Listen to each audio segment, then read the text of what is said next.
Good day, grade 12 ABM students. This video is about financial planning tools and concepts.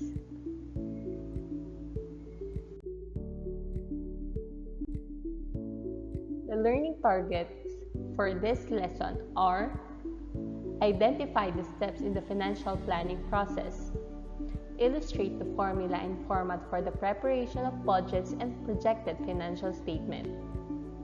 Lastly, explain tools in managing cash, receivables, and inventory.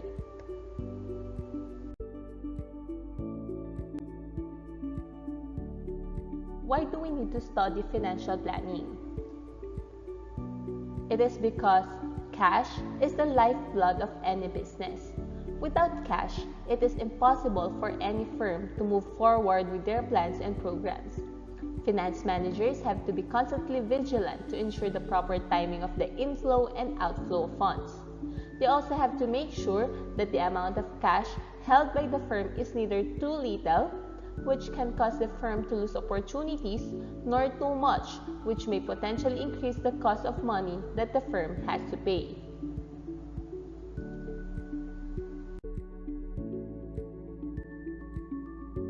Let us now talk about financial planning. Planning is very much related to another management function, which is controlling.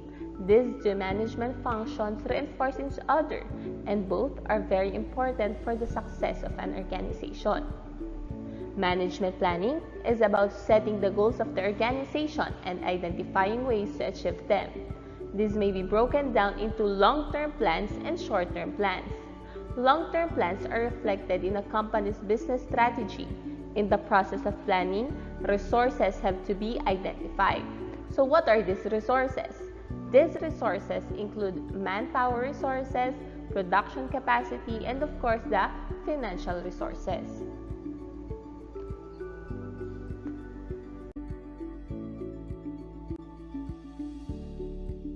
Controlling goes beyond comparing plans with actual performance, but it takes off from planning.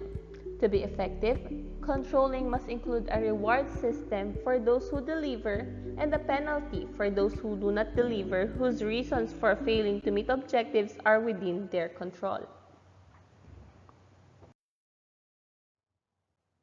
What is a financial plan? A financial plan is a document that contains assumptions made by those involved in financial planning, a review of the past financial performance and trends in the industry, and projected financial statements and ratios.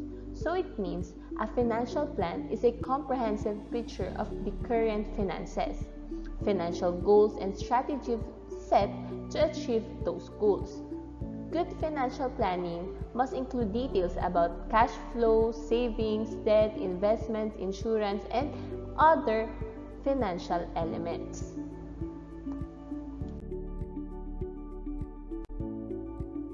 Here are the steps in financial planning. The first one is to set goals or objectives. The goals of a company can be divided into three: short-term, medium-term, and the long-term goals. Short-term goals can be for a year. Medium-term goals can be between 1 to 4 years. And long-term goals can be 5 or 10 years or even longer.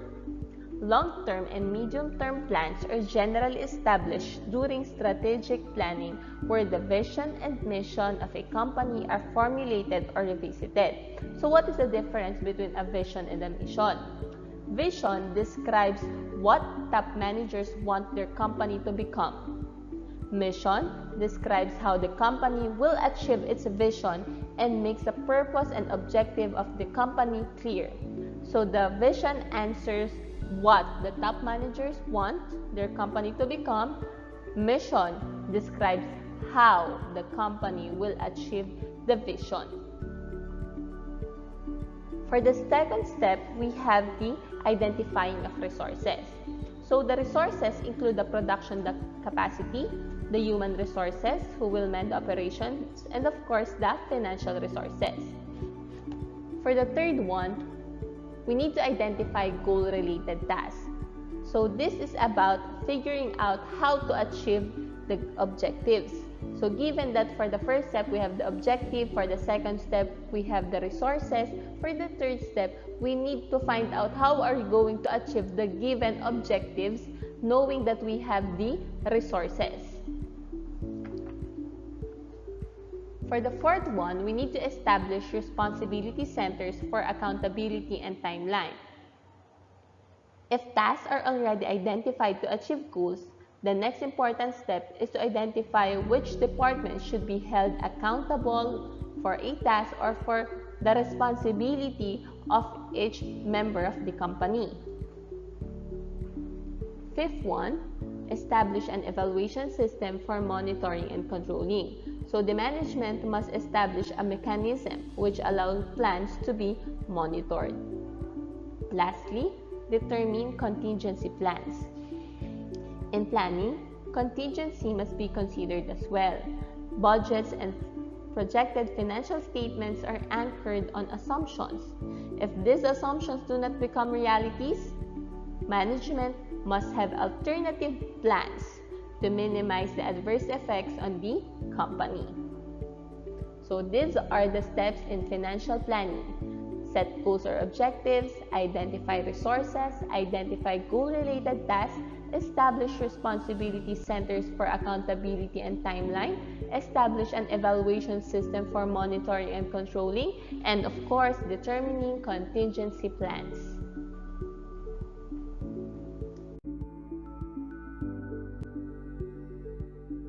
At this point, we will be talking about financial planning tools. Saan ba ginagamit ang financial planning tools? Once a plan is set, it has to be quantified. A plan that is not quantified is useless because there will be no basis for monitoring performance and hence no way of gauging success. Quantified plans are in the form of budgets and projected financial statements. These budgets and projected financial statements are then compared with the actual performance.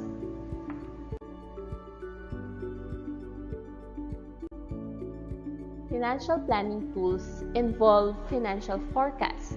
It is a management tool that presents estimated information based on the past, the current, and the projected financial conditions of a company. The first financial planning tools that we're going to discuss is the sales budget. The most important financial statement account in forecasting is sales, because almost all other accounts in the financial statement are affected by sales. Looking at the accounts in the SFP, almost all of them are also correlated with sales. The amount of cash that a company maintains, its accounts receivables and inventories, property, plant and equipment, and trade payables are affected by sales.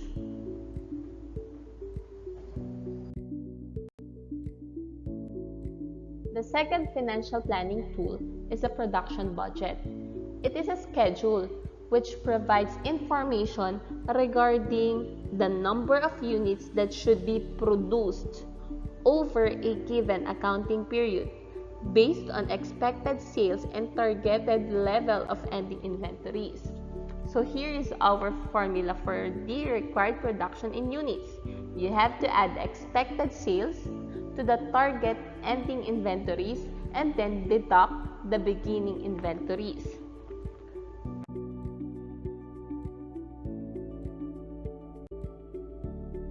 Let us have an example for production budget. How many units should Company K produce in order to fulfill the expected sales of the company? Company K forecasts sales in units for January to May as follows. For January, 2,000 units. For February, 2,200 units. For March, 2,500. For April, 2,800. And for May, 3,000. The company would like to maintain 100 units in its ending inventory at the end of each month. Also, beginning inventory at the start of January amounts to 50 units, so please take note of our formula. The required production in units is equal to the expected sales plus the target ending inventory minus the beginning inventory. For the company, we will use the projected sales 2,000, 2,200 up to May, which is 3,000. And then the ending inventory would be 100. Then the beginning inventory at the start of January amounts to 50 units.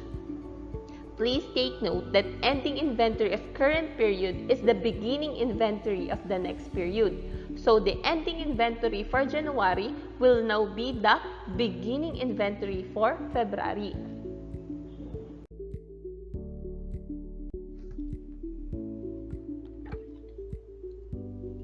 This table presents a production budget given the projected sales, the target level of ending inventories, and then the beginning inventory. Let us start with January. The projected sales for January is 2,000.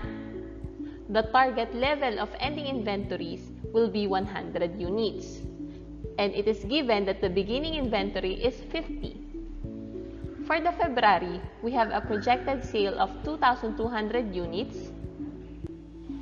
The target level of ending inventories will still be 100, and then the beginning inventory will now be 100 because from the ending inventory of January, we will have a new beginning inventory for February. The same things happen for March, April, and May.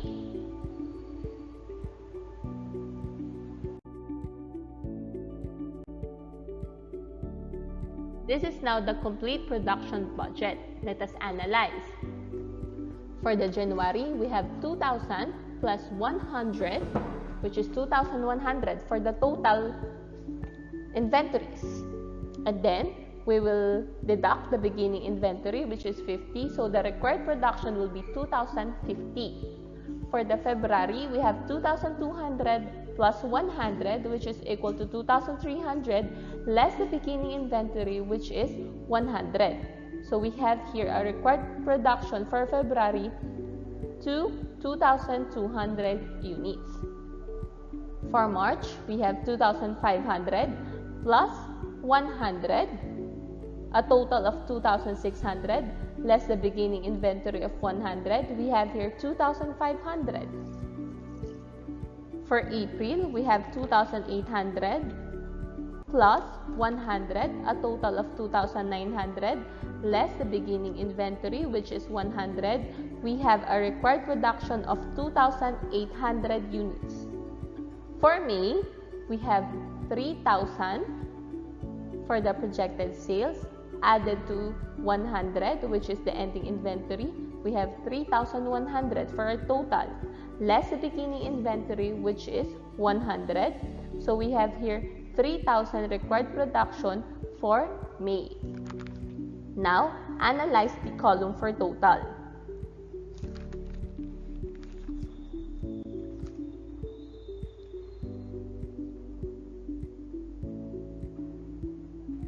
For the total projected sales, you will add the sales from January to May, which is equivalent to 12,500. The target level of ending inventories will still be the same, which is 100.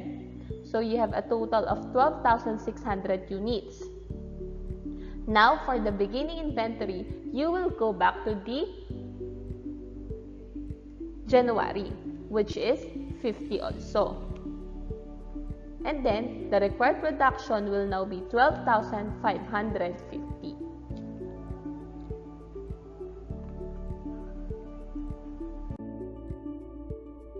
The next financial planning tool is the operations budget. This refers to the variable and fixed costs needed to run the operations of the company but are not directly attributable to the generation of sales. Examples of this are the following: the rent payments, the wages and salaries of selling and administrative personnel, the administrative costs, the travel and representation expenses, the professional fees, the interest payments, and the tax payments.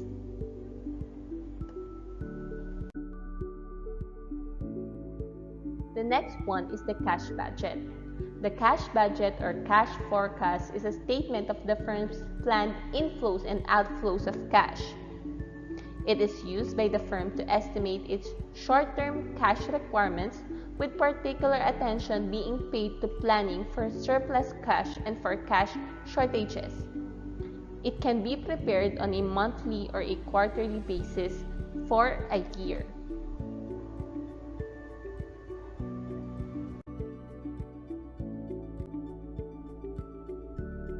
This is an example of a cash budget. A cash budget is prepared for the company to find out the cumulative excess cash balance or the cumulative required financing. It will start on the cash receipts, and then you will deduct the cash disbursements, then you will identify the net cash flow.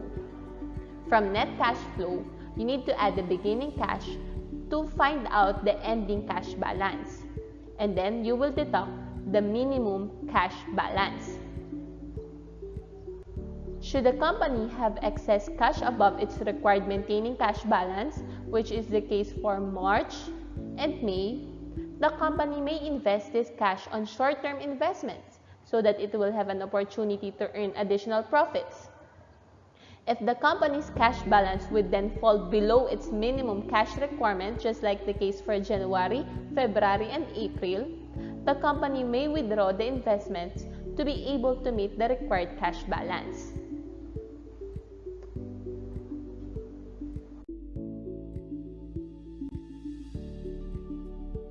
The last financial planning tool to be discussed on this video is the projected financial statements.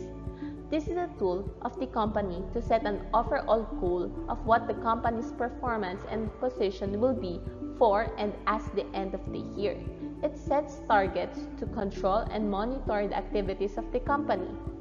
The following reports may be forecasted: projected income statement, projected statement of financial position, and projected statement of cash flows. The preparation of the projected financial statements will be discussed next week.